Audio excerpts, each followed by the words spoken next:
Introduction to Book 2. The first book of Patanjali's Yoga Sutras is called the Book of Spiritual Consciousness.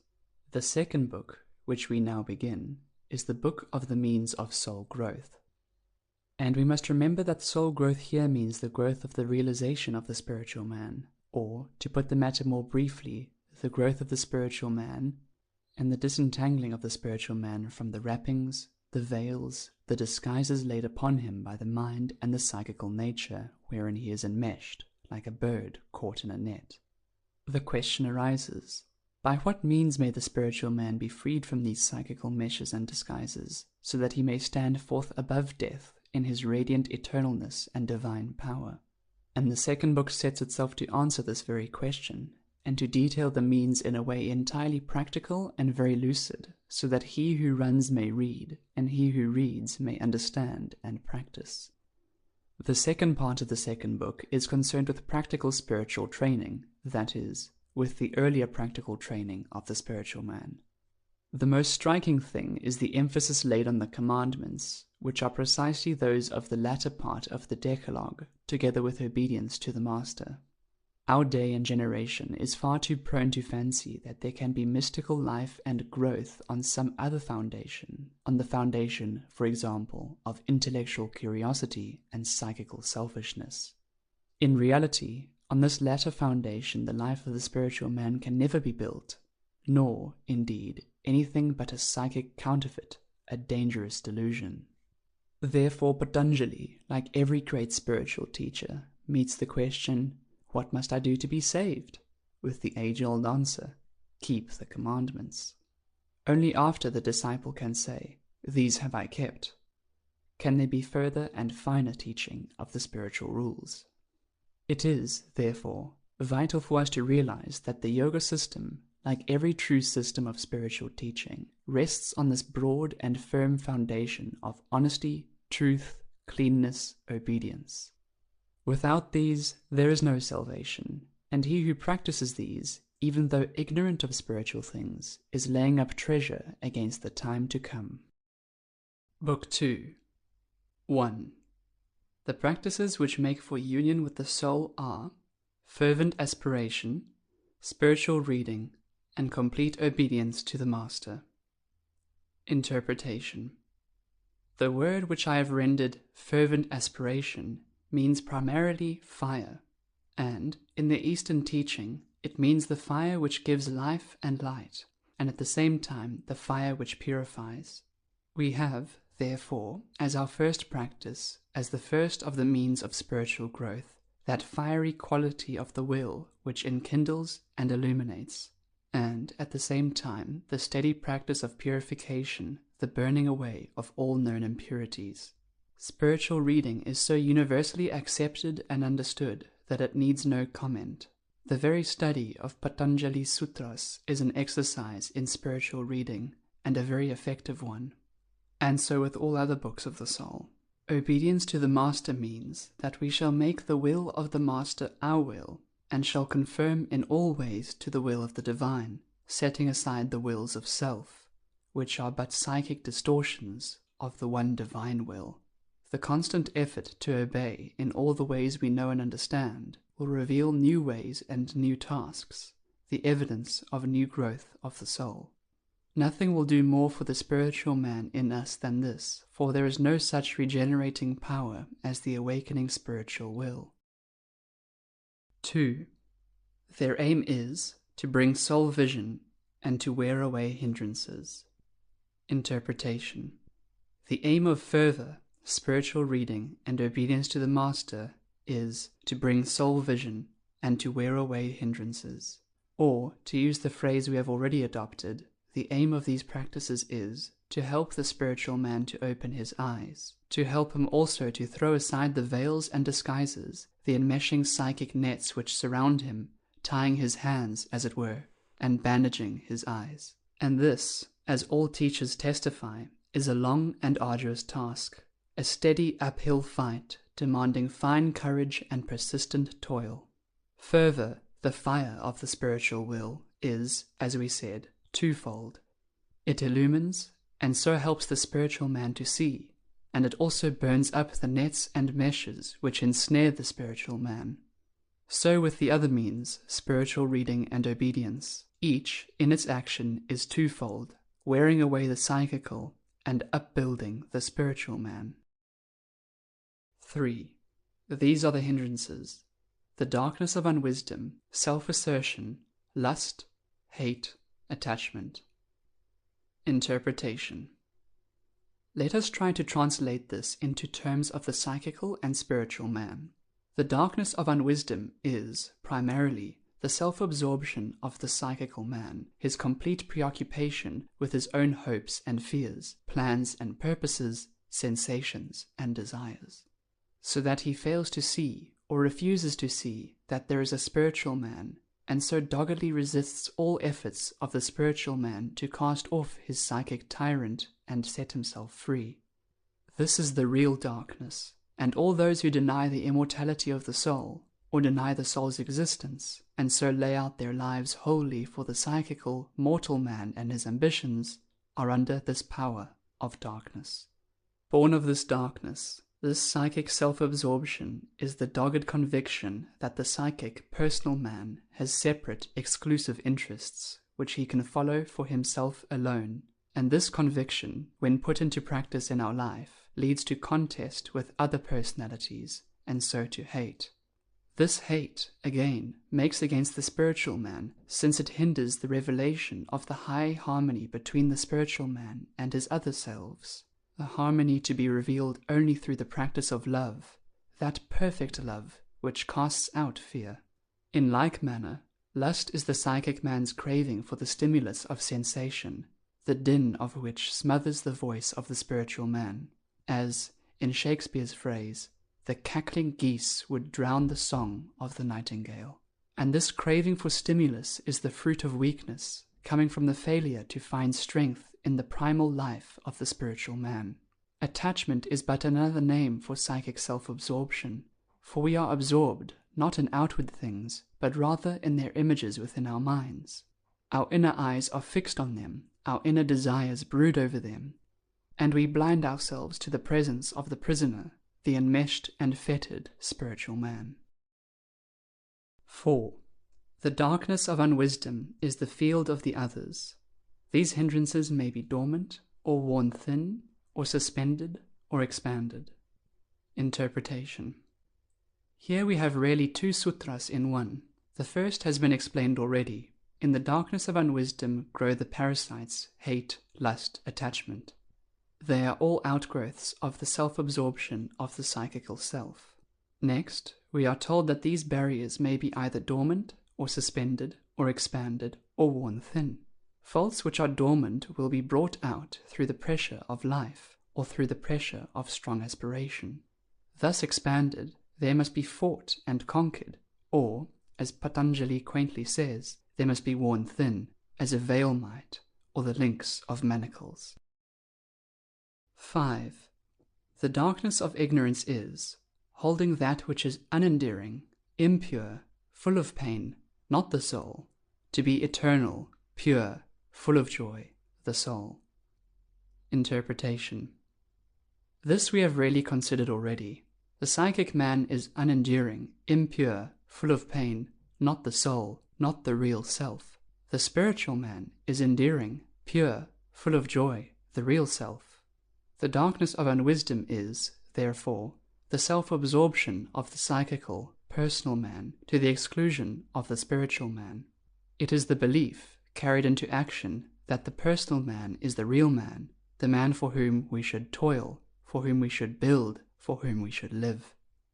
This is the psychical man of whom it is said, "He that soweth to the flesh shall of the flesh reap corruption." 6. Self-assertion comes from thinking of the seer and the instrument of vision as forming oneself. Interpretation. This is the fundamental idea of the Sankhya philosophy, of which the yoga is avowedly the practical side. To translate this into our terms, we may say that the seer is the spiritual man, the instrument of vision is the psychical man, through which the spiritual man gains experience of the outer world. But we turn the servant into the master. we attribute to the psychical man, the personal self, a reality which really belongs to the spiritual man alone. And so, thinking of the quality of the spiritual man as belonging to the psychical, we merge the spiritual man into the psychical. Or, as the text says, we think of the two as forming oneself. 7. Lust is the resting in the sense of enjoyment. Interpretation. This has been explained again and again. Sensation, as, for example, the sense of taste, is meant to be the guide to action, in this case the choice of wholesome food, and the avoidance of poisonous and hurtful things. But if we rest in the sense of taste as a pleasure in itself, rest, that is, in the psychical side of taste, we fall into gluttony and live to eat, instead of eating to live. So with the other great organic power, the power of reproduction, this lust comes into being through resting in the sensation and looking for pleasure from that. 8. Hate is the resting in the sense of pain. Interpretation. Pain comes, for the most part, from the strife of personalities, the jarring discords between psychic selves, each of which deems itself supreme. A dwelling on this pain breeds hate, which tears the warring selves yet further asunder and puts new enmity between them, thus hindering the harmony of the real, the reconciliation through the soul. 9. Attachment is the desire toward life, even in the wise, carried forward by its own energy. Interpretation. The life here desired is the psychic life, the intensely vibrating life of the psychical self. This prevails even in those who have attained much wisdom, so long as it falls short of the wisdom of complete renunciation, complete obedience to each least behest of the spiritual man, and of the master who guards and aids the spiritual man. The desire of sensation, the desire of psychic life, reproduces itself, carried on by its own energy and momentum, and hence comes the circle of death and rebirth, instead of the liberation of the spiritual man. 10. These hindrances, when they have become subtle, are to be removed by a countercurrent. Interpretation. The darkness of unwisdom is said to be removed by the light of wisdom pursued through further spiritual reading of holy teachings and of life itself, and by obedience to the Master. Lust is to be removed by pure aspiration of spiritual life, which, bringing true strength and stability, takes away the void of weakness which we try to fill by the stimulus of sensations. Hate is to be overcome by love. The fear that arises through the sense of separate, warring selves is to be stilled by the realization of the one self, the one soul in all. This realization is the perfect love that casts out fear. The hindrances are said to have become subtle when, by initial efforts, they have been located and recognized in the psychic nature. 11. Their active turnings are to be removed by meditation. Interpretation. Here is, in truth, the whole secret of yoga, the science of the soul. The active turnings, the strident vibrations of selfishness, lust, and hate are to be stilled by meditation, by letting heart and mind dwell in spiritual life, by lifting up the heart to the strong, silent life above, which rests in the stillness of eternal love and needs no harsh vibration to convince it of true being. 12. The burden of bondage to sorrow has its root in these hindrances. It will be felt in this life or in a life not yet manifested. Interpretation. The burden of bondage to sorrow has its root in the darkness of unwisdom, in selfishness, in lust, in hate, in attachment to sensation. All these are, in the last analysis, absorption in the psychical self, and this means sorrow because it means the sense of separateness, and this means jarring discord and inevitable death. But the psychical self will breed a new psychical self, in a new birth, and so new sorrows in a life not yet manifest. 13. From this root they grow and ripen the fruits of birth, of the life span, of all that is tasted in life. Interpretation. Fully to comment on this would be to write a treatise on karma and its practical working in detail, whereby the place and time of the next birth, its content and duration are determined. And to do this the present commentator is in no wise fitted. But this much is clearly understood, that, through a kind of spiritual gravitation, the incarnating self is drawn to a home and life circle which will give it scope and discipline. And its need of discipline is clearly conditioned by its character, its standing, its accomplishment. 14. These bear fruits of rejoicing, or of affliction, as they are sprung from holy or unholy works. Interpretation. Since holiness is obedience to divine law, to the law of divine harmony, and obedience to harmony strengthens that harmony in the soul, which is the one true joy, therefore joy comes of holiness, comes, indeed, in no other way. And as unholiness is disobedience, and therefore discord, therefore unholiness makes for pain, and this twofold law is true, whether the cause take effect in this or in a yet unmanifested birth. 15. To him who possesses discernment, all personal life is misery, because it ever waxes and wanes, is ever afflicted with restlessness, makes ever new dynamic impressions in the mind, and because all its activities war with each other. Interpretation. The whole life of the psychic self is misery, because it ever waxes and wanes, because birth brings inevitable death, because there is no expectation without its shadow, fear. The life of the psychic self is misery, because it is afflicted with restlessness, so that he who has too much finds no satisfaction, but rather the whetted hunger for more. The fire is not quenched by pouring oil on it, so desire is not quenched by the satisfaction of desire. Again, the life of the psychic self is misery, because it makes ever new dynamic impressions in the mind, because a desire satisfied is but the seed from which springs the desire to find like satisfaction again. The appetite comes in eating, as the proverb says, and grows by what it feeds on, and the psychic self, torn with conflicting desires, is ever the house divided against itself, which must surely fall. 16. This pain is to be warded off before it has come. Interpretation. In other words, we cannot cure the pains of life by laying on them any balm. We must cut the root, absorption in the psychical self. So it is said, there is no cure for the misery of longing, but to fix the heart upon the eternal. 17. The cause of what is to be warded off is the absorption of the seer in things seen. Interpretation.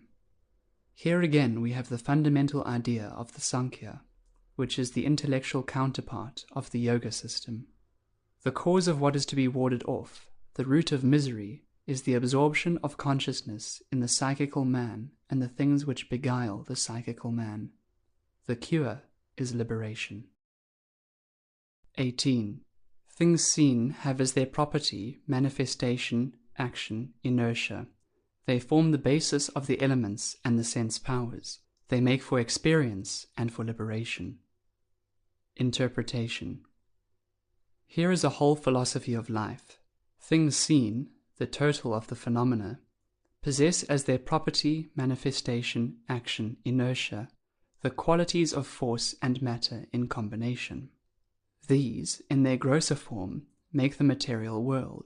In their finer, more subjective form, they make the psychical world, and the world of sense impressions and mind images. And through this totality of the phenomenal, the soul gains experience and is prepared for liberation. In other words, the whole outer world exists for the purposes of the soul, and finds in this its true reason for being. 19. The grades or layers of the three potencies are defined, the undefined, that with distinctive mark, and that without distinctive mark. Interpretation. Or, as we might say, there are two strata of the physical and two strata of the psychical realms. In each, there is the side of form and the side of force. The form side of the physical is here called the defined. The force side of the physical is the undefined, that which has no boundaries. So in the psychical, there is the form side, that with distinctive marks, such as the characteristic features of mind images, and there is the force side, without distinctive marks, such as the forces of desire or fear, which may flow now to this mind image, now to that. 20. The seer is pure vision. Though pure, he looks out through the vesture of the mind. Interpretation. The seer, as always, is the spiritual man whose deepest consciousness is pure vision, the pure life of the eternal. But the spiritual man, as yet unseeing in his proper person, looks out on the world through the eyes of the psychical man, by whom he is enfolded and enmeshed. The task is to set this prisoner free, to clear the dust of ages from this buried temple. 21. The very essence of things seen is that they exist for the seer. Interpretation. The things of outer life, not only material things, but the psychic man also, exist in very deed for the purposes of the seer, the soul, the spiritual man. Disaster comes when the psychical man sets up, so to speak, on his own account, trying to live for himself alone, and taking material things to solace his loneliness. 22. Though fallen away from him who has reached the goal, things seen have not altogether fallen away, since they exist for others. Interpretation. When one of us conquers hate, hate does not thereby cease out of the world, since others still hate and suffer hatred. So with other delusions which hold us in bondage to material things, and through which we look at all material things. When the coloured veil of illusion is gone, the world which we saw through it is also gone, for now we see life as it is, in the white radiance of eternity. But for others the coloured veil remains, and therefore the world thus coloured by it remains for them, and will remain until they too conquer delusion. 23. The association of the seer with things seen is the cause of the realizing of the nature of things seen, and also of the realizing of the nature of the seer. Interpretation. Life is educative. All life's infinite variety is for discipline, for the development of the soul. So passing through many lives, the soul learns the secrets of the world, the august laws that are written in the form of the snow crystal or the majestic order of the stars. Yet all these laws are but reflections, but projections outward of the laws of the soul. Therefore, in learning these, the soul learns to know itself. All life is but the mirror wherein the soul learns to know its own face.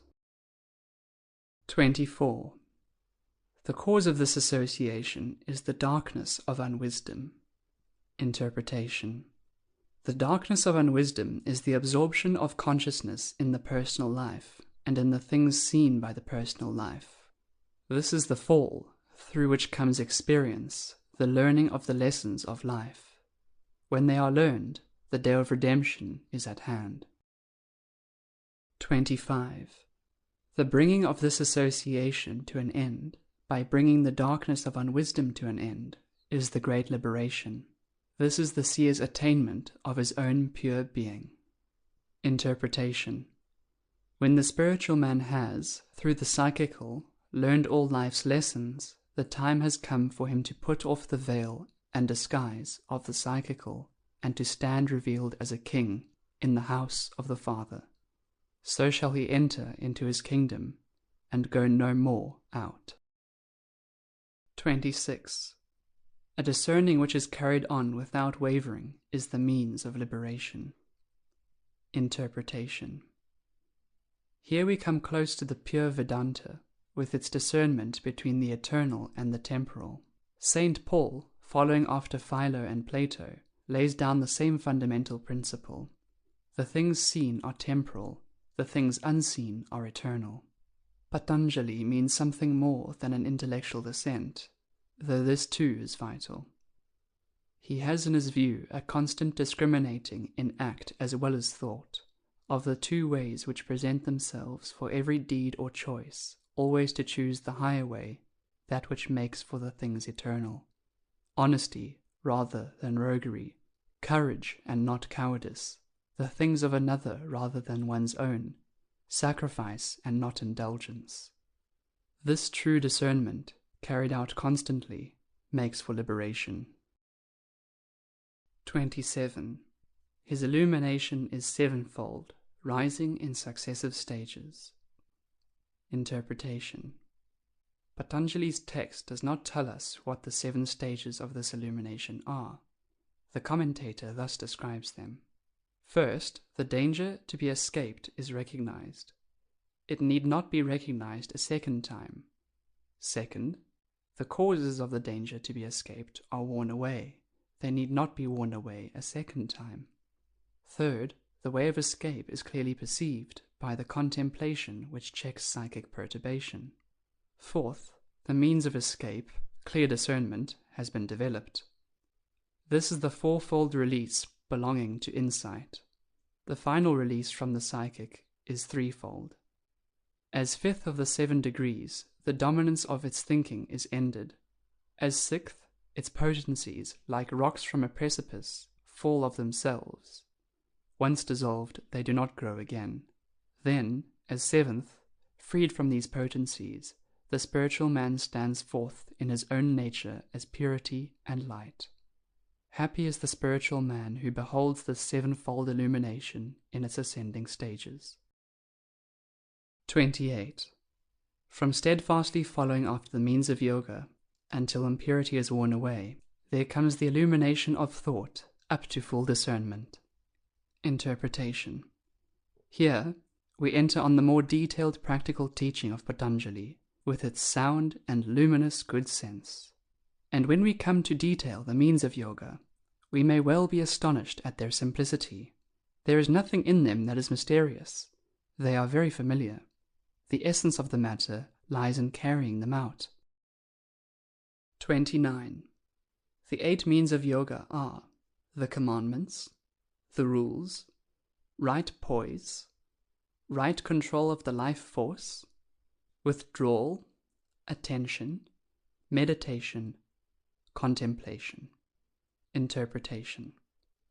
These 8 means are to be followed in their order, in the sense which will immediately be made clear. We can get a ready understanding of the first 2 by comparing them with the commandments which must be obeyed by all good citizens and the rules which are laid on the members of religious orders.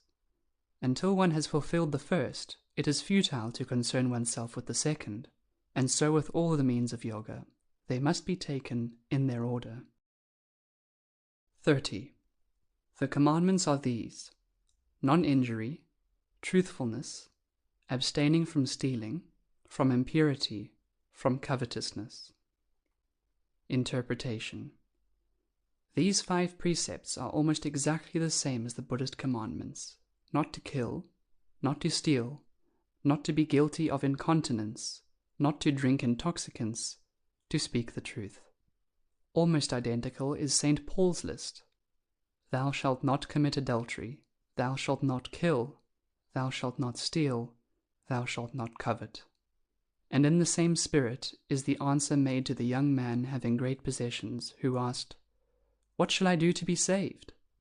and received the reply, "Keep the commandments."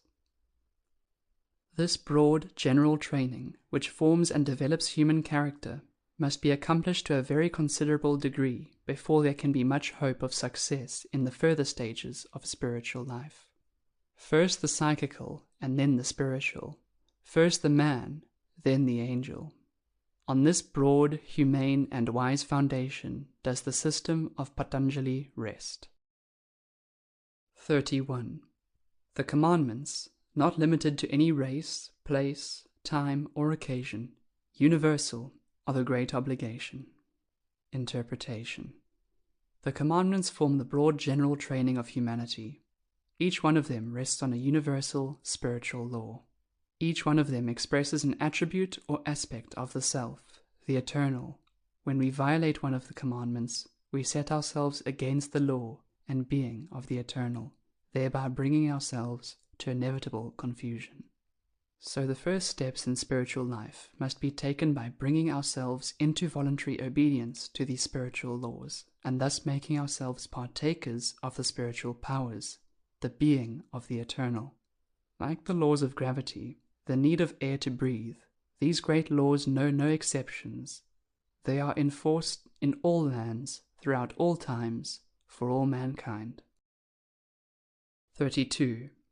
The rules are these: purity, serenity, fervent aspiration, spiritual reading, and perfect obedience to the Master. Interpretation. Here we have a finer law, one which humanity as a whole is less ready for, less fit to obey. Yet we can see that these rules are the same in essence as the commandments, but on a higher, more spiritual plane. The commandments may be obeyed in outer acts and abstinences. The rules demand obedience of the heart and spirit, a far more awakened and more positive consciousness. The rules are the spiritual counterpart of the commandments, and they have finer degrees for more advanced spiritual growth. 33. When transgressions hinder, the weight of the imagination should be thrown on the opposite side. Interpretation. Let us take a simple case, that of a thief, a habitual criminal, who has drifted into stealing in childhood before the moral consciousness has awakened. We may imprison such a thief and deprive him of all possibility of further theft, or of using the divine gift of will. Or we may recognize his disadvantages and help him gradually to build up possessions which express his will and draw forth his self-respect. If we imagine that, after he has built well and his possessions have become dear to him, he himself is robbed, then we can see how he would have come vividly to realize the essence of theft and of honesty, and would cleave to honest dealings with firm conviction. In some such way does the great Lord teach us. Our sorrows and losses teach us the pain of the sorrow and loss we inflict on others, and so we cease to inflict them. Now as to the more direct application. To conquer a sin, let heart and mind rest, not on the sin, but on the contrary virtue. Let the sin be forced out by positive growth in the true direction, not by direct opposition. Turn away from the sin and go forward courageously, constructively, creatively, in well-doing. In this way the whole nature will gradually be drawn up to the higher level, on which the sin does not even exist. The conquest of a sin is a matter of growth and evolution, rather than of opposition. 34. Transgressions are injury, falsehood, theft, incontinence, envy, whether committed or caused or assented to through greed, wrath, or infatuation, whether faint or middling or excessive, bearing endless fruit of ignorance and pain. Therefore must the weight be cast on the other side. Interpretation. Here are the causes of sin: greed, wrath, infatuation, with their effects, ignorance and pain. The causes are to be cured by better wisdom, by a truer understanding of the self, of life. For greed cannot endure before the realization that the whole world belongs to the self, which self we are, nor can we hold wrath against one who is one with the self, and therefore with ourselves. Nor can infatuation, which is the seeking for the happiness of the all in some limited part of it, survive the knowledge that we are heirs of the all. Therefore let thought and imagination, mind and heart, throw their weight on the other side, the side, not of the world, but of the self. 35. Where non-injury is perfected, all enmity ceases in the presence of him who possesses it. Interpretation. We come now to the spiritual powers which result from keeping the commandments, from obedience to spiritual law, which is the keeping of the commandments. Where the heart is full of kindness which seeks no injury to another, either in act or thought or wish, this full love creates an atmosphere of harmony, whose benign power touches with healing all who come within its influence. Peace in the heart radiates peace to other hearts, even more surely than contention breeds contention. 36. When he is perfected in truth, all acts and their fruits depend on him. Interpretation. The commentator thus explains: If he who has attained should stay a man, become righteous, the man becomes righteous. If he should say, gain heaven, the man gains heaven. His word is not in vain. Exactly the same doctrine was taught by the Master, who said to his disciples, Receive ye the Holy Ghost, whosesoever sins ye remit, they are remitted unto them, and whosesoever sins ye retain, they are retained. 37. Where cessation from theft is perfected, all treasures present themselves to him who possesses it. Interpretation. Here is a sentence which may warn us that beside an outer apparent meaning, there is in many of these sentences a second and finer significance. The obvious meaning is that he who has wholly ceased from theft in act, thought, and wish finds buried treasures in his path, treasures of jewels and gold and pearls. The deeper truth is that he who in every least thing is wholly honest with the spirit of life finds life supporting him in all things, and gains admittance to the treasure house of life, the spiritual universe. 38. For him who is perfect in continence, the reward is valor and virility. Interpretation. The creative power, strong and full of vigor, is no longer dissipated, but turned to spiritual uses. It upholds and endows the spiritual man, conferring on him the creative will, the power to engender spiritual children instead of bodily progeny. An epoch of life, that of man the animal, has come to an end. A new epoch, that of the spiritual man, is opened. The old creative power is superseded and transcended. A new creative power, that of the spiritual man, takes its place, carrying with it the power to work creatively in others for righteousness and eternal life. One of the commentaries says that he who has attained is able to transfer to the minds of his disciples what he knows concerning divine union, and the means of gaining it. This is one of the powers of purity. 39. Where there is firm conquest of covetousness, he who has conquered it awakes to the how and why of life. Interpretation. So it is said that, before we can understand the laws of karma, we must free ourselves from karma. The conquest of covetousness brings this rich fruit because the root of covetousness is the desire of the individual soul, the will toward manifested life. And where the desire of the individual soul is overcome by the superb, still life of the universal soul welling up in the heart within, the great secret is discerned, the secret that the individual soul is not an isolated reality, but the ray, the manifest instrument of the life, which turns it this way and that until the great work is accomplished, the age-long lesson learned. Thus is the how and why of life disclosed by ceasing from covetousness. The commentator says that this includes a knowledge of one's former births. 40. Through purity comes a withdrawal from one's own bodily life, a ceasing from infatuation with the bodily life of others. Interpretation. As the spiritual light grows in the heart within, as the taste for pure life grows stronger, the consciousness opens toward the great, secret places within, where all life is one, where all lives are one. Thereafter, this outer, manifested, fugitive life, whether of ourselves or of others, loses something of its charm and glamour, and we seek rather the deep infinitudes. Instead of the outer form and surrounding of our lives, we long for their inner and everlasting essence. We desire not so much outer converse and closeness to our friends, but rather that quiet communion with them in the inner chamber of the soul, where spirit seeks to spirit, and spirit answers, where alienation and separation never enter, where sickness and sorrow and death cannot come. 41. To the pure of heart come also a quiet spirit, one-pointed thought, the victory over sensuality, and fitness to behold the soul. Interpretation.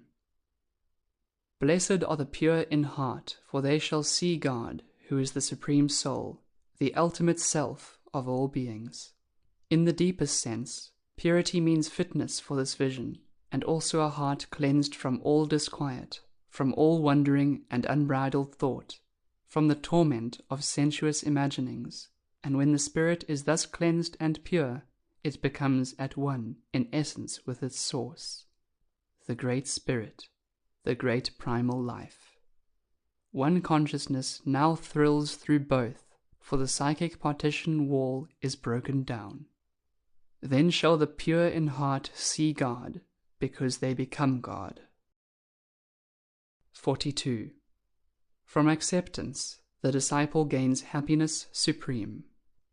Interpretation. One of the wise has said, accept conditions, accept others, accept yourself. This is the true acceptance, for all things are what they are through the will of the higher self, except their deficiencies, which come through thwarting the will of the higher self, and can be conquered only through compliance with that will. By the true acceptance, the disciple comes into oneness of spirit with the overruling soul, and, since the own nature of the soul is being, happiness, bliss, he comes thereby into happiness supreme.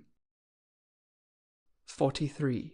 The perfection of the powers of the bodily vesture comes through the wearing away of impurities and through fervent aspiration.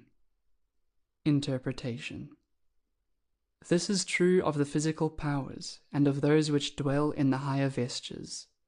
There must be, first, purity, as the blood must be pure, before one can attain to physical health.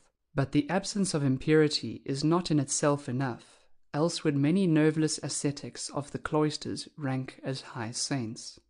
There is needed, further, a positive fire of the will, a keen vital vigor for the physical powers, and something finer, purer, stronger, but of kindred essence, for the higher powers. The fire of genius is something more than a phrase, for there can be no genius without the celestial fire of the awakened spiritual will. 44. Through spiritual reading, the disciple gains communion with the divine power on which his heart is set. Interpretation. Spiritual reading meant, for ancient India, something more than it does with us. It meant, first, the recital of sacred text, which, in their very sounds, had mystical potencies, and it meant a recital of texts which were divinely emanated, and held in themselves the living, potent essence of the divine. For us, spiritual reading means a communing with the recorded teachings of the Masters of Wisdom, whereby we read ourselves into the Master's mind, just as through his music one can enter the mind and soul of the Master Musician. It has been well said that all true art is contagion of feeling, so that through the true reading of true books we do indeed read ourselves into the spirit of the Masters, share in the atmosphere of their wisdom and power, and come at last into their very presence. 45. Soul vision is perfected through perfect obedience to the Master. Interpretation. The sorrow and darkness of life come of the erring personal will which sets itself against the will of the soul, the one great life. The error of the personal will is inevitable, since each will must be free to choose, to try and fail, and so to find the path. And sorrow and darkness are inevitable until the path is found, and the personal will made once more one with the greater will, wherein it finds rest and power without losing freedom. In his will is our peace, and with that peace comes light. Soul vision is perfected through obedience. 46. Right poise must be firm and without strain. Interpretation. Here we approach a section of the teaching which is manifestly a twofold meaning. The first is physical and concerns the bodily position of the student and the regulation of breathing. These things have their direct influence upon soul life and the life of the spiritual man, since it is always and everywhere true that our study demands a sound mind in a sound body. The present sentence declares that, for work and for meditation, The position of the body must be steady and without strain in order that the finer currents of life may run their course. It applies further to the poise of the soul, that fine balance and stability which nothing can shake, where the consciousness rests on the firm foundation of spiritual being. This is indeed the house set upon a rock, which the winds and waves beat upon in vain. 47. Right poise is to be gained by steady and temperate effort, and by setting the heart upon the everlasting. Interpretation. Here again there is the twofold meaning. For physical poise is to be gained by steady effort of the muscles, by gradual and wise training linked with the right understanding of, and relationship with, the universal force of gravity. Uprightness of the body demands that both these conditions shall be fulfilled. In like manner, the firm and upright poise of the spiritual man is to be gained by steady and continued effort, always guided by wisdom and by setting the heart on the eternal, filling the soul with the atmosphere of the spiritual world. Neither is effective without the other. Aspiration without effort brings weakness. Effort without aspiration brings a false strength, not resting on enduring things. The two together make for the right poise which sets the spiritual man firmly and steadfastly on his feet. 48. The fruit of right poise is the strength to resist the shocks of infatuation or sorrow. Interpretation. In the simpler physical sense, which is also coveted by the wording of the original, this sentence means that wise effort establishes such bodily poise that the accidents of life cannot disturb it, as the captain remains steady, though disaster overtake his ship. But the deeper sense is far more important.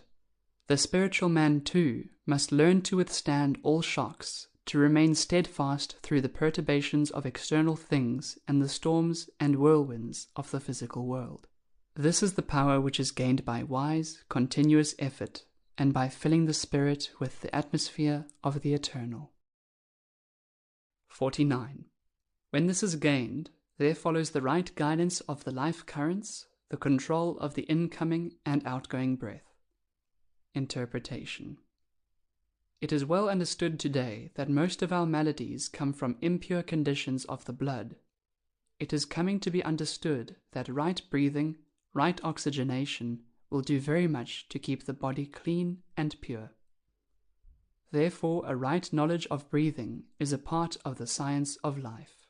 But the deeper meaning is that the spiritual man, when he has gained poise through right effort and aspiration, can stand firm and guide the currents of his life, both the incoming current of events and the outgoing current of his acts. Exactly the same symbolism is used in the saying, "Not that which goeth into the mouth defileth a man, but that which cometh out of the mouth, this defileth a man." Those things which proceed out of the mouth come forth from the heart.